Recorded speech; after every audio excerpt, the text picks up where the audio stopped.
peruntukan akta kita mempunyai hukuman gantung sampai mati Oh ya ke? untuk kes pencemaran. Oh ya ke? Ya, Hukuman dia? hukuman dia. Wow.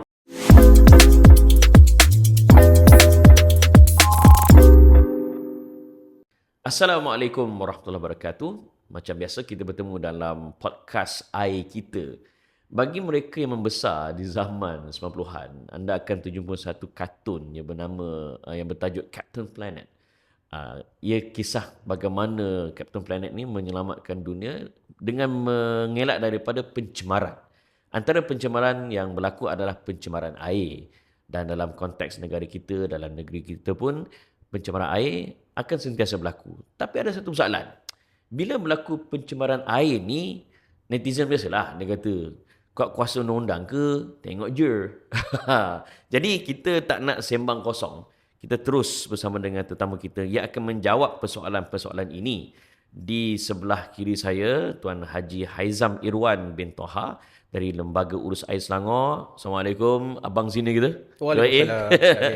Sihat Tuan? Alhamdulillah sihat. Masya Allah. Okey, dan di sebelah sana, Tuan Kiro Pakaran, anak lelaki Vizova Lingam. Betul ke saya sebut? Betul, Tuan. Dari Spence, sihat Tuan? Yes. Terima kasih. Sihat. Once a lawyer, Yes. always a lawyer? Always a lawyer, yes. Yes, the mind, the way of thinking kan? Yes, exactly. Okay, saya nak mula dengan Tuan Kiro dulu kan? Yeah. Sebab Malaysia ni antaralah macam negeri Selangor, Johor, kita juga sering alami masalah bekalan air kerana pencemaran. Betul. Benda tu dah jadi biasa berlaku Yep. daripada sumber bekalan air. Persoalannya, apa kawalan bekalan air yang menyebabkan semakin tercemar ni? Adakah kerana kuasa yang longgar ataupun mungkin yang buat perangai ni semakin kreatif kan? Dan SPAN boleh explain tentang isu ini? Okey, terima kasih Tuan Amin. Sejak kebelakangan ni kami nampak kekerapan berlaku pencemaran, especially di negeri-negeri yang maju, Ya, betul. seperti di Selangor dan Johor. Yang ada banyak lambakan kilau dan Yes. sebagainya. So yang mana pembangunan pesat dengan industri-industri yang pelbagai jenis Yes. yang melibatkan aktiviti-aktiviti pelupusan bahan-bahan yang tidak dipakai ataupun perlu dilupuskan, dan juga dari segi ialah kekerapan berlaku tu memang kami nampak. Ya. Actually trend ni kalau kita tengok bermula dari tahun 2020 di mana lebih menjadi Pasca kerap. PKP lah ni. Lepas PKP lebih menjadi lebih kerap. Itu daripada statistik kami lah. So mungkin agensi lain Maknanya hilang nilai adab selepas kena virus mungkin kemungkinan. So itu daripada kami punya persepsi dan juga daripada kami punya statistik yang kita kumpul selama ni. I see. So sejak 2020 kami nampak trend ni dah agak berlaku secara kerap. And then so bila kami macam dia agak macam kita terkejut bila perkara ni dah mula berlaku secara kerap dan perkara-perkara yang tidak dijangka mula berlaku pula. So bila dalam situasi itu kalau dikatakan penguatkuasaan tu lemah, saya tak setuju. Okey. Kerana penguatkuasaan adalah bersasar kepada perkara yang wujud. So bila perkara-perkara sebegini, untuk saya bercakap tentang SPAN, bagi pihak SPAN. So bila pihak SPAN tidak bersedia masa tu untuk menangani isu-isu sebegitu. Tapi lepas perkara-perkara sebegitu berlaku, kami pun dah mengambil langkah-langkah yang sepatutnya. Dan kena bersiap sedia lah. Dan kena bersiap sedia. Ya. Kerana perkara ni sebelum 2020 tidaklah Tak sebegitu timbul. kerap. Tak kerap sangat. So bila berlaku secara kerap dan bila trend tu mula secara meningkat, kami dah bersedia dan langkah-langkah penjagaan dan juga langkah-langkah pencegahan telah dimulakan. So di sini juga saya ingin menyatakan di sini di mana saranan kerajaan masa tu untuk menubuh satu pasukan khas, petugas khas di mana untuk menangani isu-isu pencemaran ni secara spesifik. And then atas saranan daripada kerajaan masa tu, kami pun dah mengambil inisiatif untuk menubuh satu pasukan operasi yang ditubuhkan di bawah SPAN, dan pasukan ni akan selalu memantau dan juga mengambil langkah-langkah pencegahan untuk mengelakkan situasi pencemaran daripada berulang. Okay. Tapi sini saya ingin menegaskan juga, walaupun langkah-langkah sebegini diambil, kami tidak boleh menghalang kejadian pencemaran ini berlaku. Okey. Kerana bila ada Maknanya dia tetap berlaku juga. tetap berlaku. Hakikatnya kami kena terima. Pencemaran ni is an inevitable situation which will happen. But what we can do is to mitigate ataupun to minimize. Untuk mengurangkan. So itulah saya tekankan selalu ataupun pihak SPAN tekankan selalu ialah aspek pencegahan. So aspek pencegahan tu kita kena lakukan secara mana? So itulah perkara-perkara yang kita perlu ambil kira dan juga untuk mencari satu jalan penyelesaian yang sempurna supaya perkara ini tidak berlaku. Untuk kami tidak mau reaktif. Kalau boleh kita nak preventif. Preventif. Tuan ada sebut it is an inevitable. Maknanya kok mana pun tak dapat dielakkan. Adakah sebab act of God ke ataupun makhluk-makhluk perosak ni semakin kreatif ke? I think it is more on one is carelessness on certain people. Maknanya orang careless ni akan sentiasa ada. Akan sentiasa ada dan juga orang yang tidak bertanggungjawab akan sentiasa yang ada. akan mencari jalan yang paling mudah untuk melupuskan apa-apa bahan yang dirasa. Satu lagi ialah aspek kos yang perlu ditanggung oleh pihak-pihak tertentu untuk melupuskan katakan bahan-bahan kimia yang tidak dipakai lagi. So mudah-mudah buang So sungai. yang paling mudah untuk saya ialah buang sajalah ke sungai. Tapi masalah dia kesedaran dari segi apakah peranan sungai untuk sumber air kita. Yang itu kurang. Kurang di khayalak ramai. Yang tu kena sangat dengan Tuan Haizam lah. Kan? Sebab daripada pihak Lembaga Urus Air Selangor kan, nak tahu sangat status semasa sungai-sungai di negeri Selangor ni. Kan, kalau biasanya kalau kita pergi negara-negara luar, kita kagum sungai mereka. Boleh nampak segala makhluk kat dalam tu. Kan? Status di Selangor khususnya di Lembah Kelang ni, apa situasi? Ada statistik tak Tuan Haizam? Boleh, saya boleh kongsikan kepada Tuan Amin dan juga penonton-penonton yang mendengar podcast ini. Kan, kalau kita bukan sungai yang ada di negeri Selangor ni, kita ada banyak sungai Tuan Amin. Dan juga panjang-panjang sungai itu. Kan? Dah lah banyak-panjang lah dia. Dan tapi untuk di Selangor ni kita fokuskan kepada 7 sungai yang utama lah. Yang mana 7 sungai ni adalah dia yang paling besar dari segi lebarnya dan juga dari segi volumenya pun dia banyak dan juga dia panjang. Pertama kita ada Sungai Selangor. Sungai Selangor ni adalah sungai yang berada di tengah-tengah negeri Selangor. Kita tidak berkongsi dengan mana-mana negeri lain. Kita juga ada Sungai Langat, Sungai Sepang, Sungai Tengi, Sungai Bernam, Sungai Kelang dan juga Sungai Buloh. Ini adalah 7 sungai utama dalam negeri Selangor. Daripada 7 sungai utama di negeri Selangor ini, 5 daripadanya iaitu Sungai Selangor, Sungai Langat, Sungai Sepang, Sungai Tengi dan Sungai Bernam, dia berada dalam kelas 1 dan kelas 2. Maksud kelas 1, kelas 2 tu? Maksud kelas 1 dan kelas 2 ni adalah dia sesuai untuk digunakan bagi tujuan rawatan air. Yang kita dapat air daripada pipe yang kita buka di rumah. Maknanya ada harapan lah nak guna. Jadi itu memang kita sungai-sungai kita berada dalam type baik. Sungai apa tadi? Yang 2 tadi? Sungai, manakala sungai lagi 2 ni, Sungai Kelang dengan Sungai Buloh ni. Sungai Kelang ni dia dalam keadaan sederhana tercemar. Manakala Sungai Buloh ni adalah sungai yang tercemar. Ini adalah data-data daripada Jabatan Alam Sekitar lah. Mereka ada buat inventory, mereka ada buat indeks kualiti air sepanjang tahun lah. Ini yang saya bagi data ni adalah sepanjang tahun 2025.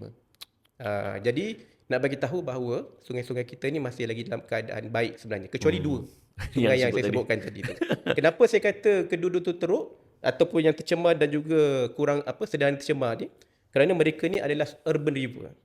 Ataupun sungai bandar. Sungai Kelang sendiri. Kalau Tuan Amir tengok Google Map kan, Sungai Kelang, apa kiri kanan mereka? Semua apa? Jalan, kedai, aktiviti ekonomi, industri dan sebagainya kan. Meriah lah. Betul. Begitu juga dengan Sungai Buloh lah. Dia sama. Sungai Buloh ni dia punya keadaannya lagi teruk lah berbanding Sungai Kelang tadi.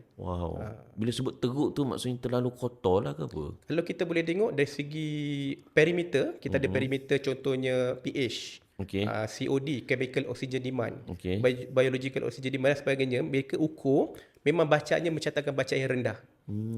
Dan even Sungai Buloh yang pernah terkenal dengan industri kerang sebelum ni pun, sekarang dah susah nak dapatkan kerang. Kerang pun tak boleh nak hidup. Kerang pun susah nak hidup dah sekarang. Kerang pun tak tergamak ya? Ya, betul. Allah. Ini itu yang bila kata pekat macam teh susu macam tu kan? Betul. Itu dari segi pencemaran fizikal. Sebab kita pencemaran ada 3 jenis. Pencemaran fizikal yang kita boleh nampak sendiri. Tu warna teh tarik macam yang Tuan Amir sebutkan. Pencemaran yang kedua adalah pencemaran kimia. Yang ni nampak macam putih. Tapi itulah sebenarnya yang berbahaya. oh. Disebabkan oleh bahan-bahan kimia yang ada dalam sungai itu. Begitu juga dengan pencemaran biologi. Biologi ni adalah biologi disebabkan oleh sisa organik yang ada dalam sungai itu, air itu, dia boleh menyebabkan contohnya amonia itu tinggi. Hasil daripada kumbahan. Kumbahan daripada manusia, kumbahan daripada haiwan. Kalau tak dirawat betul-betul, kita nampak sungai tu putih, air jernih, tapi dalamnya Tuhan je yang tahu. Bila kita buat ujian perimeter tu, kita tahulah. Seram lah. Okey. Saya harap fakta-fakta yang dikongsikan oleh Tuan Haizam ni membuka mata masyarakat. Bahawa istilah sungai kita, tanggungjawab kita tu besar maksud dia. Betul. Okey. Bila cakap pasal sungai kotor ni, Tuan Kiru, industri mana sebenarnya yang paling kerap dilaporkan terlibat penyumbang kepada pencemaran ni, kan? Dan siapa biasanya yang frequently lah duk buat masalah yang sangat menakutkan ini? Ya. Okey, daripada pengalaman kami setakat ni, kami nampak industri-industri berat seperti macam kita ada bengkel-bengkel kenderaan berat yang berada di persekitaran sungai ataupun di tebing-tebing sungai. Dan juga satu lagi industri yang kami kesan ialah dari segi aktiviti pelumbungan. Pelumbungan pasir, aktiviti pelumbungan lain dan juga pembinaan-pembinaan yang berlaku di sekitar tebing sungai. And ada juga industri-industri yang membuat macam memproses bahan-bahan kimia dan juga industri-industri lain yang boleh menyumbang kepada pencemaran di sungai kita.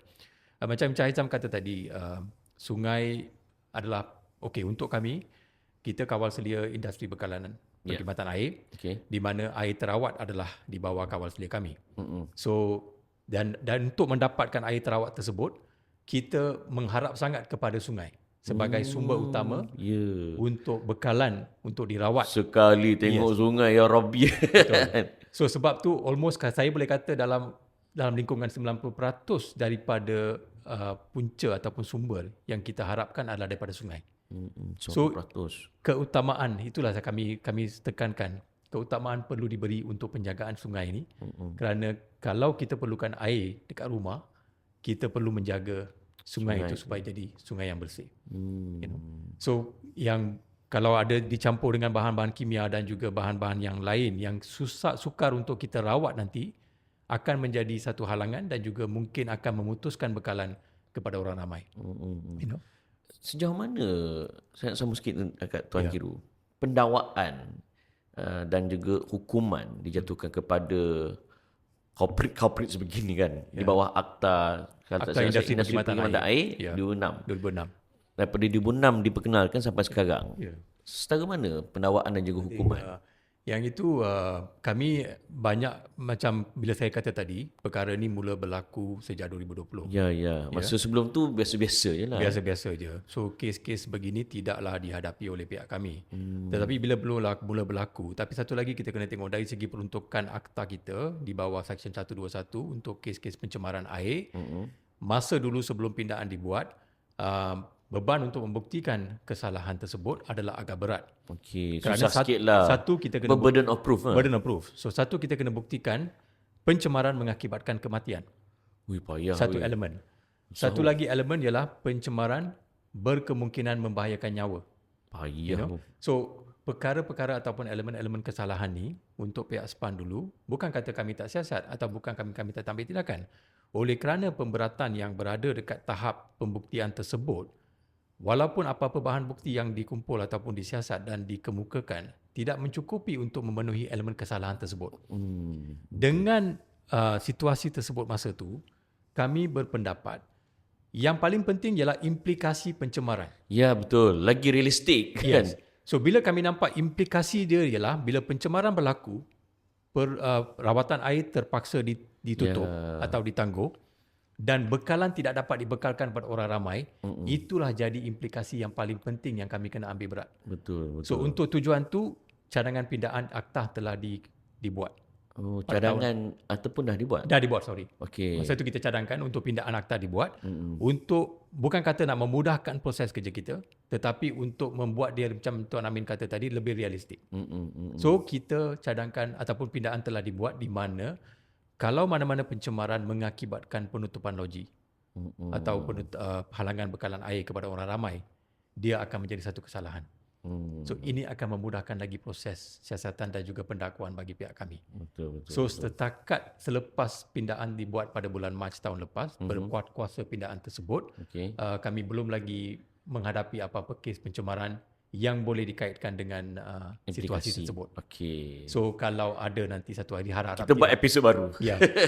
Harap-harap kami tidak mahu perkara ini berlaku. Tak adalah nak minta berlaku kan. Tapi kalau berlaku, kita bolehlah mengambil tindakan yang setegas ke atas mana-mana pihak. Untuk konteks penonton lah, kenapa pindaan begitu penting? Sebab kalau cases seperti murder pun, nak sabit chain of action pembuktian tu susah.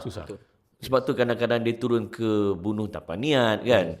Ini kan pula isu air, lagilah susah. So bagi saya, pindaan tu bagi pihak SPAN, we have to give credit lah. So I think it was a good thing that we saw that coming. Jenuh nak bukti menyebabkan kematian. Dan untuk pengetahuan Tuan Amin juga, even peruntukan akta kita mempunyai hukuman gantung sampai mati. Oh ya ke? Untuk kes pencemaran. Oh ya ke? Ya. Hukuman dia? Hukuman dia. Yang itu kebanyakannya I think berunsur kepada unsur sabotaj. So kalau dapat dibuktikan bahawa pencemaran tu diakibatkan oleh tujuan sabotaj, kalau dapat dibuktikan memang sabit penalti hukuman mati sampai hukuman denda gantung sampai mati itu adalah terdapat dalam. Kau berani kebut. Tuan Aizam, ni zero discharge policy mula diperkenal pada tahun 2024 kalau tak silap saya. Betul. Dan dikuatkuasa tahun lepas lah. Betul. 2025. Jadi persoalannya sejauh mana pendekatan zero discharge policy ni memberi kesan kepada perkembangan menjaga persekitaran dan juga isu-isu air ni. Okey, terima kasih Tuan Amin. Seperti mana yang Tuan Amin maklumkan tadi, ianya masih lagi baru dikuatkuasakan tahun 2025. Banyak pindaan baru ini pun semua untuk memperkasakan. Jadi bila baru ni, bagi pandangan kami adalah masih terlalu awal untuk kita buat penilaian lah. Cuma apa yang boleh saya kongsikan kat sini, bila di pihak industri player, di pihak pemain-pemain ekonomi, bila mereka terpaksa memastikan apa-apa pelepasan mereka ni kita kawal dan mereka recycle. Itulah konsep zero discharge policy tu. Sekali lagi macam mana maksudnya? Maknanya mereka tak boleh discharge, melainkan mereka kena dapatkan lesen dan juga kena bayar untuk setiap discharge yang mereka lepaskan. Discharge itu. kepada? Discharge kepada sumber air. Oh, okey, faham. Saya boleh terangkan sikit lah ZEDP ni untuk mereka penonton yang mungkin baru pernah dengar istilah ZEDP. Termasuk saya lah. ZEDP ni kita adalah satu polisi yang memang sebenarnya dah ada pun di beberapa negara-negara maju. Di Malaysia ni biasalah kita akan tengok macam mana pelaksanaan negara maju. Membangun kan. Negara membangun dan kita ikutlah lepasnya. Jadi untuk zero discharge policy ni di bawah Kerajaan Negeri Selangor, kita ada punca kuasanya di bawah ini meluas. Mana-mana air kembalian, maknanya air yang kita gunakan dan kita buang ke longkang. Ataupun apa-apa bahan buangan, effluent. Kan? Mereka biasanya macam yang kita macam yang Tuan Kiro sebut tadi, dia buang, cuci dan sebagainya kan, ke alur dan sebagainya. Maka mereka perlu dapat lesen dan kena memastikan bahan buangan itu dikawal dari segi dia punya had dia, dan juga air kembalian tadi mereka kena recycle. Itu spirit asal zero discharge policy itulah sebenarnya yang kita harapkan. Kalau melepasi, kita akan ada charge yang kita kenakan lah.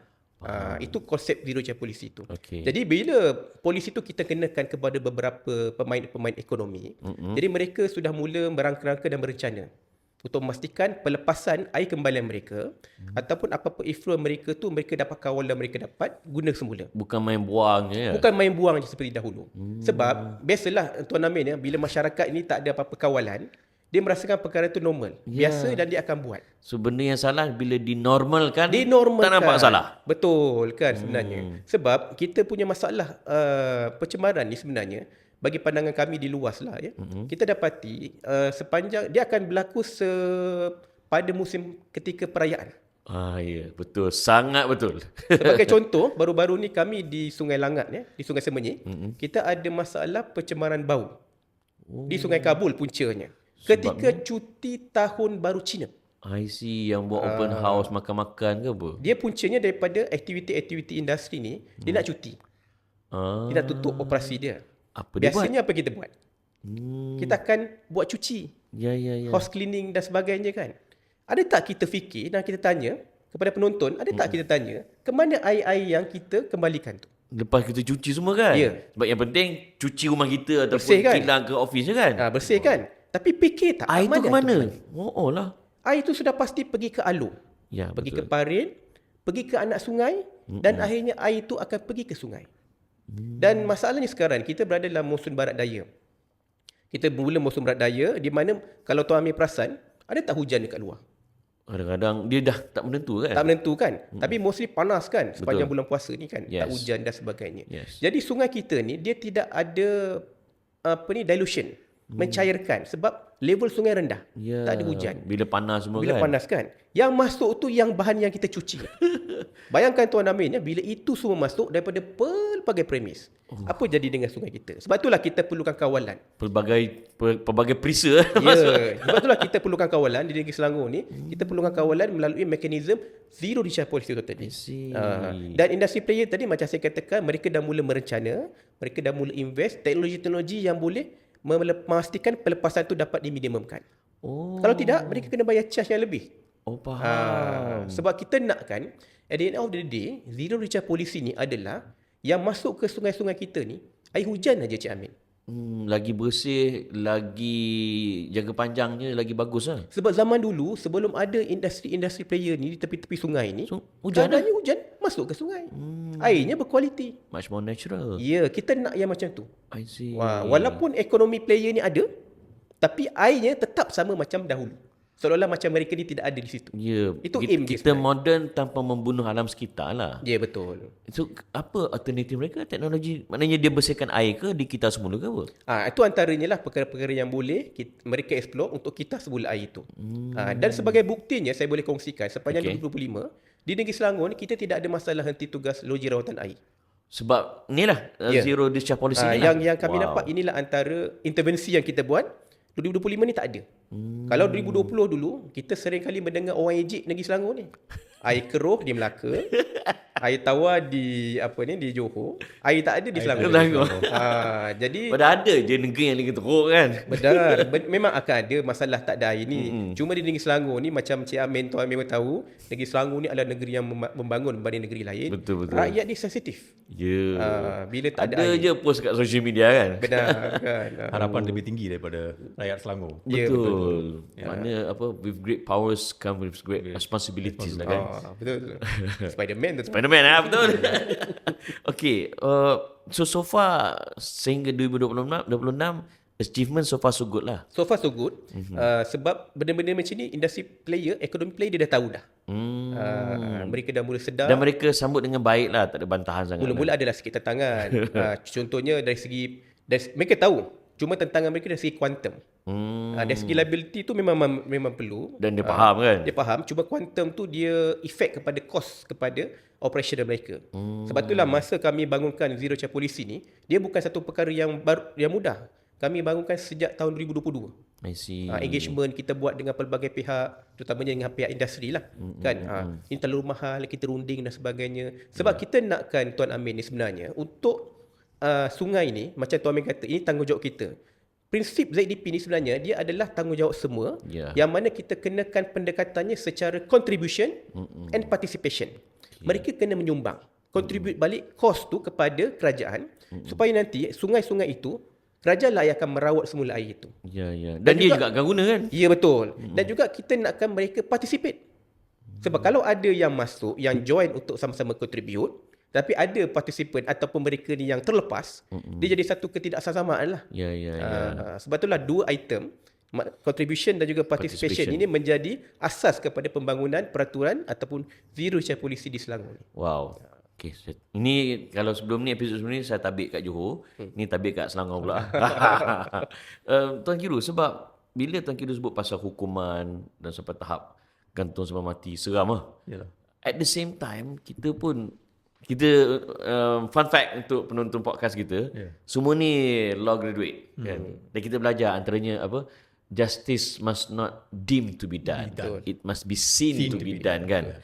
So keadilan ni mesti bukan sekadar rasa-rasa, dia mesti nampak. Jelas dilaksanakan. So dalam isu air ni kita nak keadilan. Hukuman is one thing, But awareness is another, supaya keadilan tu dapat ditegakkan. Yes. So apa usaha yang dibuat oleh SPAN dalam memastikan kesalahan-kesalahan begitu tidak dilakukan? Dan kalau boleh, bukannya nak hukum orang, kalau boleh nak elaklah hukum orang. Elakkan daripada hukum. Macam mana tuan? Memang kita dalam ialah macam yang kata tadi, sejak 2020 kami dah mula mengambil langkah-langkah berjaga-jaga, di mana pemantauan secara kerap dilakukan di tempat-tempat yang kami klasify ataupun kami takrifkan sebagai hotspot.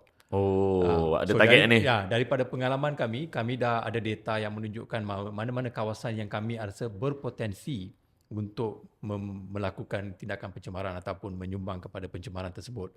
So bila kita dah senaraikan tempat-tempat hotspot di lembangan Sungai Selangor dan lembangan Sungai Semenyih semua tu, kami secara kerap, in fact almost every day, setiap hari ada tim rondaan yang akan pergi ke tempat-tempat sebegitu untuk memantau dari segi proses apa yang dibuat di tempat-tempat tersebut, dan juga memberi kesedaran dan juga memberi amaran melakukan perkara-perkara dengan cara yang sepatutnya. So kalau katakan ada pelupusan barang mengikut kepada tata cara yang ditetapkan oleh pihak berkuasa lain, kita mensyorkan dia mematuhi kepada keperluan tersebut. Kerana kita ada bidang kuasa pelbagai jenis agensi yang ada bidang kuasa mengikut kepada bidang kuasa masing-masing. So sometimes kita pun tidak boleh melangkau kepada bidang kuasa pihak berkuasa lain.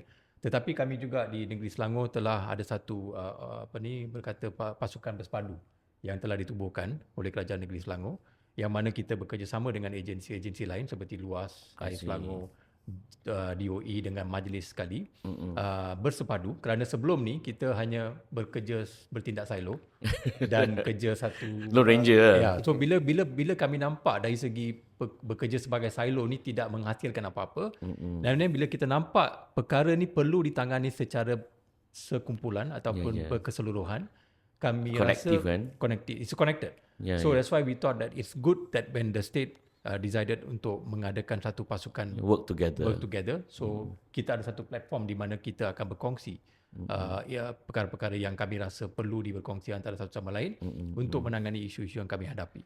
So pemantauan kerap ada dibuat, dan kami macam Tuan Aizam kata tadi, penurunan trend pencemaran pun kami boleh nampak daripada apa yang berlaku sebelum tu. Nampak kesan ya? So 3 tahun lepas ni kami nampak penurunan ni agak drastik.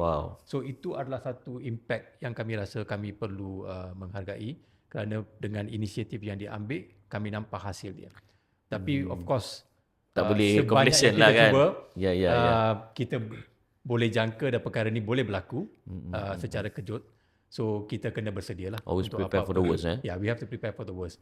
But that's why I said we need to innovate and we need to find other ways to make sure that we can try to prevent this from happening. Kesedaran is one. I think it's very important that awareness kena ditekankan kepada semua pihak. And satu lagi ialah dari segi pengetahuan tentang sungai ni. Sungai ini dianggap sebagai satu tempat yang boleh kita gunakan untuk macam tong sampah, untuk kita buang apa-apa yang kita padahal buang. Itu bukan tong sampah sungai kan. Sebab tu dia kena ditekankan kepada orang ramai, kerana sungai ini kena dijaga. Itu adalah tanggungjawab bersama oleh semua orang yang kena tahu kepentingan sungai ini, and then kesedaran tu kena ada. Dan kami harap perkara ni boleh dibimbing kepada budak-budak kita dekat sekolah. Mungkin boleh jadi satu kempen ataupun satu topik yang perlu diajar kepada mereka pasal sungai kan.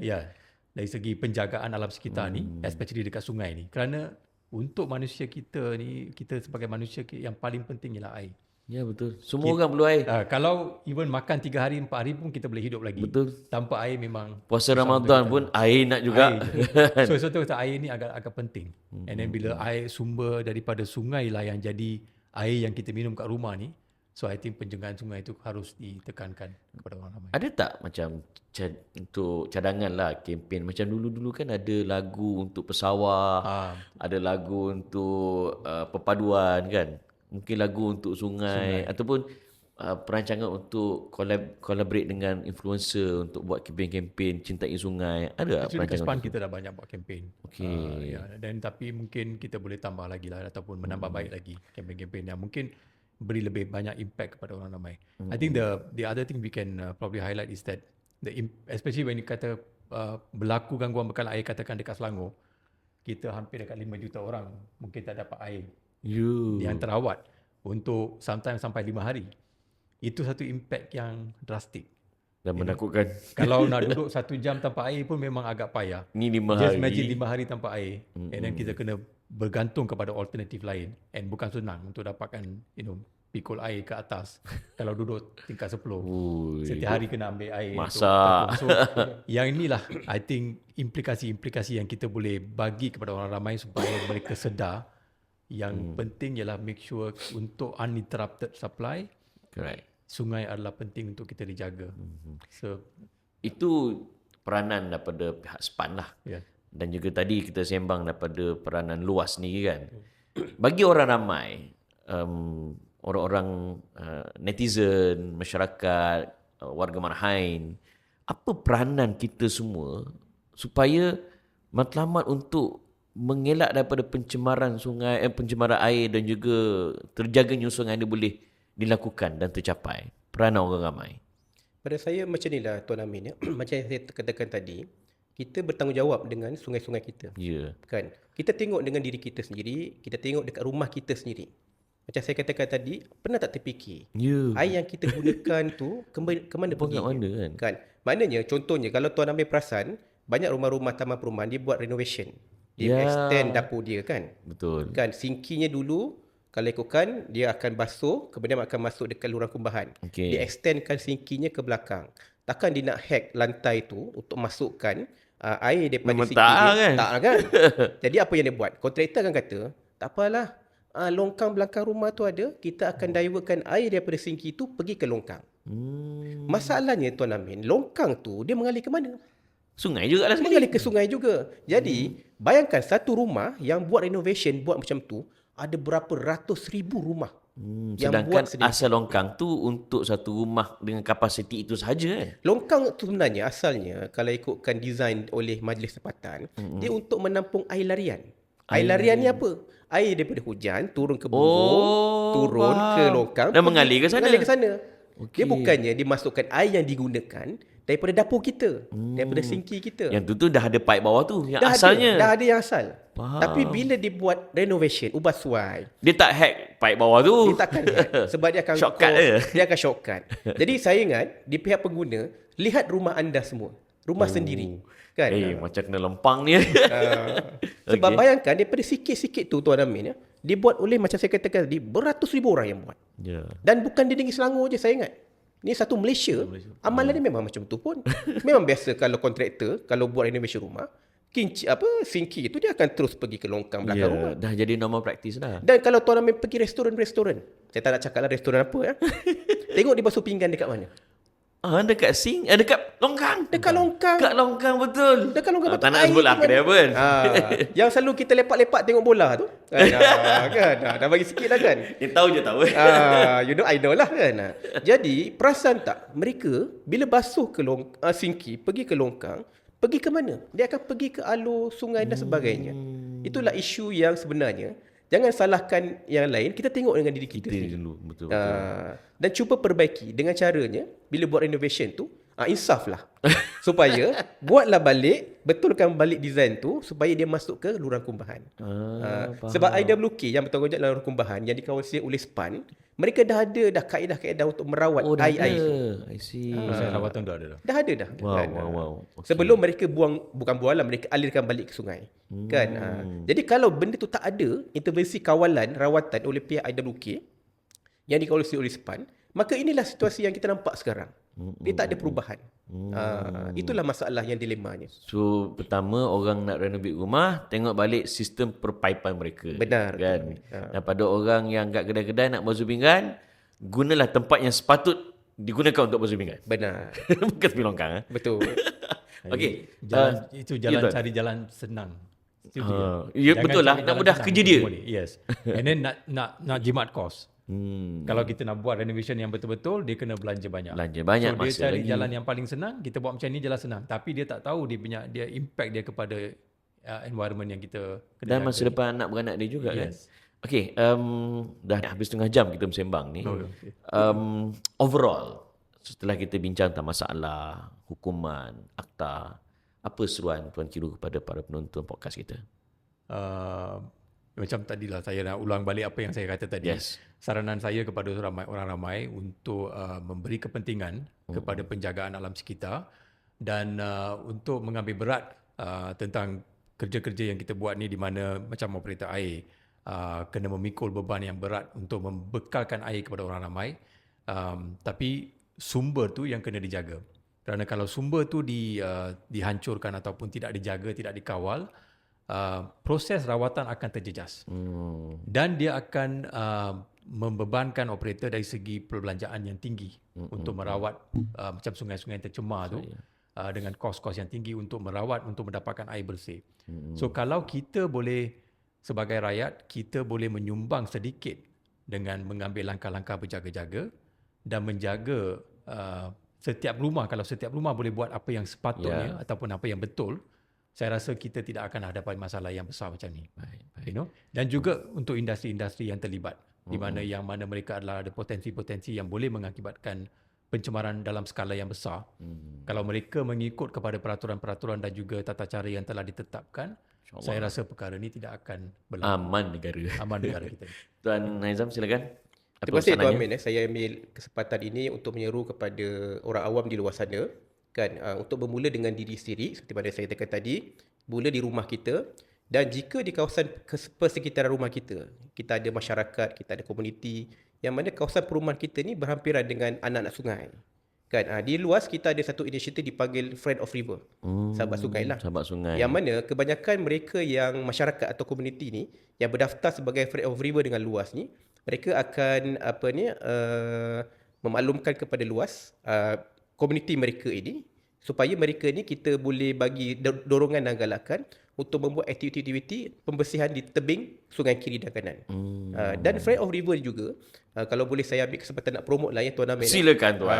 Nak promote supaya komuniti kita ni dia boleh gunakan platform itu untuk menyalurkan permasalahan-permasalahan ataupun ada perkara-perkara yang berlaku kesalahan kepada luas. Dia ada dua fungsi lah FOR ni. Pertama, dia menjaga kawasan sungai itu yang berada dalam komuniti kawasan perumahan mereka, dan juga mereka boleh jadi mata dan telinga kepada agensi. Tolonglah kan.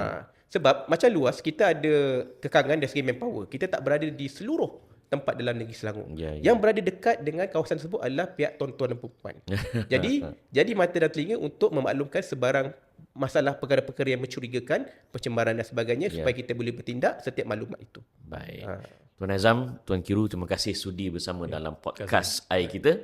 Terima kasih. Dan pada para penonton, kalau episod yang sebelum ni saya kongsikan sebagai penutup memetik kata-kata dalam bahasa Inggeris. Memandangkan ini saya ada senior UIA. Saya petik daripada satu ayat Quran tentang ingatan Tuhan bahawa dunia ni adalah tanggungjawab kita, di mana Allah Ta'ala berfirman, Zaharal fasadu fil barri wal bahri bima kasabat aydin nas. Berlakunya kerosakan di bumi dan juga di lautan adalah kerana tangan-tangan manusia. Fikir-fikirkan, janganlah kita menjadi penyumbang kepada kerosakan bumi dan juga lautan. Sekian dan terima kasih kerana menonton AI kita. Jumpa lagi. Assalamualaikum warahmatullahi wabarakatuh.